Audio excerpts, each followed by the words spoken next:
প্রতিদিন স্নান করার পর আমি ঠাকুরের কীভাবে সেবা দিই বা পুজো দিই সেটা আজকে তোমাদের সঙ্গে শেয়ার করে নিলাম। প্রথমেই আমি মহাদেবকে স্নান করিয়ে নিলাম।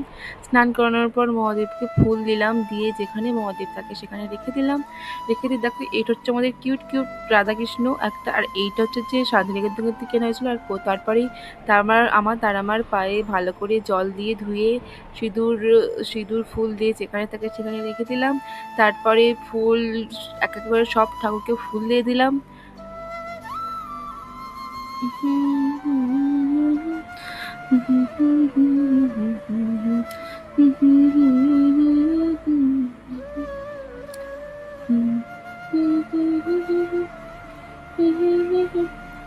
তারপরে আজকে ভোগ হিসাবে ছিল মিহিদানা।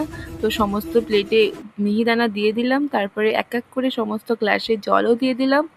তো জল দেওয়া হয়ে গেলেই সমস্ত প্লেটগুলো ঠাকুরের সামনে ধরে দিলাম, সঙ্গে গ্লাসগুলোও দিয়ে দিলাম। তো এটাই ছিল আজকে আমার পুজো। তো টাটা বাই।